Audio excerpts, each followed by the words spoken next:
In this video, I'm going to be talking about what happened when I started taking omega-3 fish oils for 90 days. And primarily, the emphasis is going to be on dry eye management, triglyceride level management, maybe some level of involvement of cholesterol numbers and different things like that. So let's wind the clock back to February of 2020. I have a routine annual comprehensive examination, full body, with my doctor, and I get blood work and CBC, lipid panel, different things like that to make sure my health is in good standing order as well. And in February of 2020, my triglyceride numbers were 175 milligrams per deciliter. That's how triglyceride numbers are reported. And this all funnels into total cholesterol numbers as well too. So right before or as COVID was exploding is when my triglyceride numbers were a little elevated. So I wanted to start making some healthier lifestyle choices and changes in order to start lowering my triglyceride numbers. In March of 2021, my numbers dropped to 148 milligrams per deciliter. This is when we were expecting the birth of our son, our firstborn, and my numbers had gone down, that I was able to make some healthier choices, start exercising a little bit more intentionally, and eating a lot better foods. And then fast forward a year to March of 2022, my numbers had risen up to 170 milligrams per deciliter. And when you get above 150 for my age category, that means that the numbers are going to be considered high. So anything above 150 is considered high. My numbers were 20 points above what's considered normal. And I do have a genetic family history of triglycerides and things running high as well too. So I thought, okay, call to action. Let's be a little bit more intentional about exercising, about eating the right things, and trying to make healthier choices now that we're a young growing family. March of 2023, my numbers had dropped to 113 milligrams per deciliter, which is a very good number and the number I'm trying to go for at this time right now. So 2 years ago, I was in a lot better triglyceride number standpoint compared to where I'm at today, which I'll share with you here in just a few moments. So something very significant happened in July of 2023, but ultimately in the months leading up to that. I was getting really nauseous. My upper right abdomen was starting to hurt a little bit occasionally, especially when it came to high fatty foods and things that took a while to digest. What I didn't know was happening was that my gallbladder was beginning to not work as well anymore. And it can feel like stomach nausea, but there were things that I would eat that just didn't make a lot of sense of why it was causing me issues at night, why I wasn't able to sleep very well, eventually leading up to needing to go to urgent care, and the doctor's figuring out, well, we need to do a HIDA scan in order to determine the functionality level of your gallbladder. Which basically how the HIDA scan worked for me was that showed up to the imaging place and drank I could pick between vanilla or chocolate milk. I picked chocolate just because I wanted to see what would happen. Historically, I've been a vanilla guy, but I wanted to try chocolate for a change. So I tried chocolate, drank the chocolate milk that they had me drink, sat under this machine with this big panel under it for about 2 hours, and they would watch and see how my gallbladder ejected bile into my digestive system, because that's what the gallbladder does. It ejects bile to help break down fatty substances in order to help your digestion process.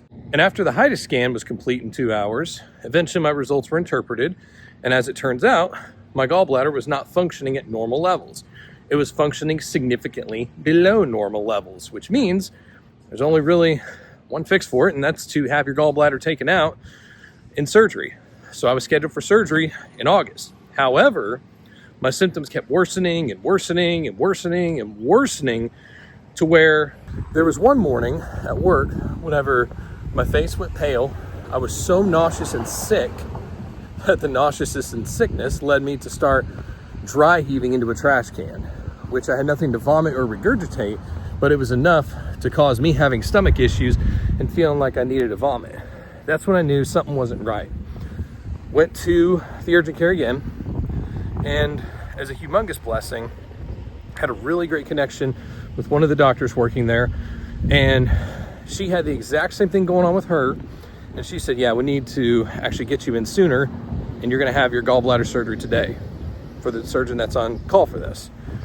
I'm thinking, okay, here we go. There was about 15 to 20 other people already scheduled that day, and a few emergent ones like me to have my gallbladder taken out. And this is in the beginning of July. Happy 4th of July, right? So I had my gallbladder taken out, and then it was an adjustment period to get my digestive system working, my bowel system working again, different things like that. Now, fast forwarding all of that, because the gallbladder removal surgery is a pretty important piece of medical history of what's going to happen with my triglyceride numbers next. In May of 2024, my triglyceride numbers had shot up to 276 milligrams per deciliter.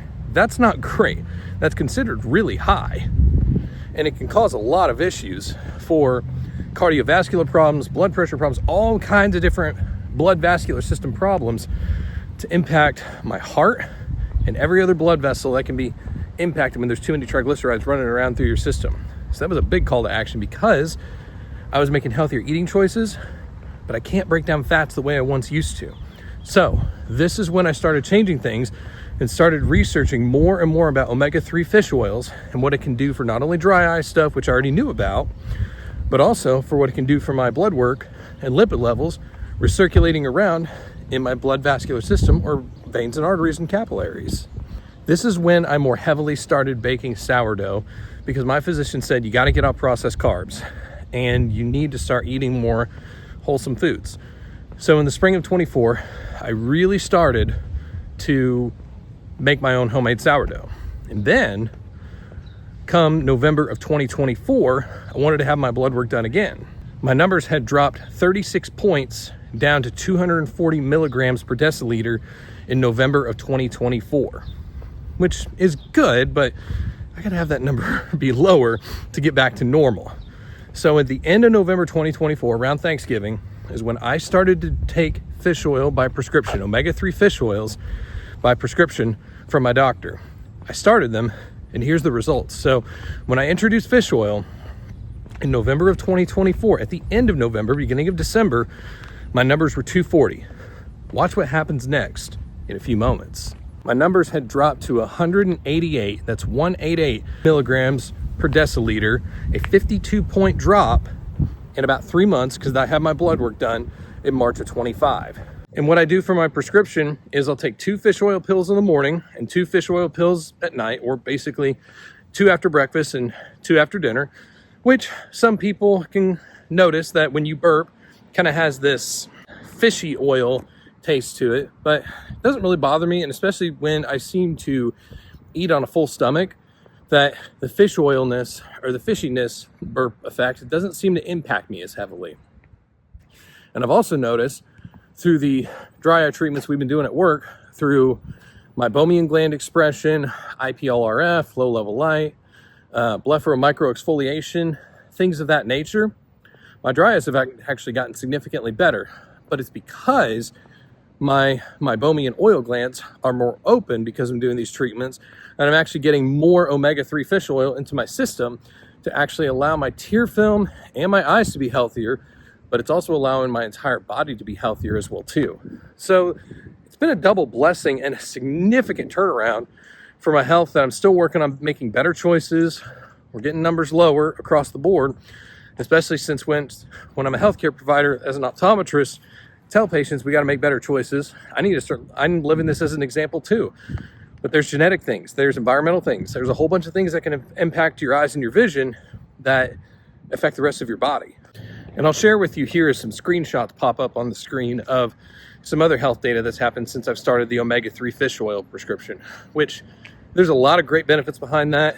But this is why every one of you watching this video needs to talk to your doctor about what you need to do to make better, healthier choices and for them to be an advocate for you. It's not always about the prescription. It's sometimes about making lifestyle adjustments.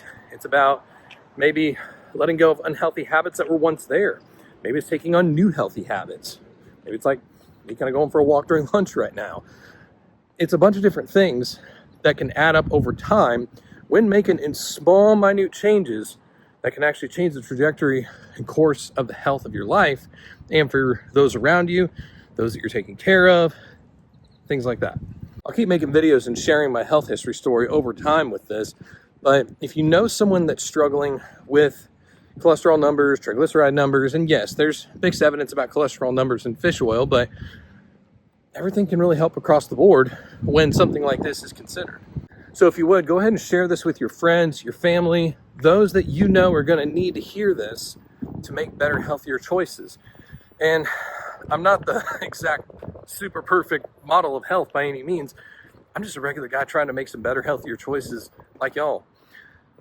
I'm trying to do better. I'm wanting to make better choices for my bride, our children, different things in my life that I can do better on, and ultimately for God's glory on, because this is his temple of the Holy Spirit, to actually do better and make healthier choices, to be an example not only to those around me, but for the patients that I get to take care of as well too. That's what really was speaking volumes to me about this. Sure, I could let my health go and eat all the most processed, carb-driven, all types of stuff I can, but is it going to help me feel better? Is it going to help me think better? Is it going to help me be a better man of God, a better husband, a better father, a better optometrist? Or do I need to make some healthier changes to not only take better care of my health, but to also empower those around me that I'm in the trenches with? As a dry eye patient myself, when I talk to a lot of different folks about this, letting them know that, look, I'm in the trenches with you like this as well. I'm not just telling you about this because I think it's great. I'm a patient benefiting from it as well too. So that's kind of my story. If you've been following along so far, of what fish oil can do for triglycerides. And there's a bunch of different varieties and types of fish oil, over the counter, by prescription, things of that nature. And getting blood work done can kind of give you an idea of where your golf score is when it's taken. So pretty amazing stuff. If you like this video, give it a thumbs up, subscribe to the channel, and tap the bell for notifications and to learn more about your eyes. I'm Dr. Bryce Heffington. We'll see you next time.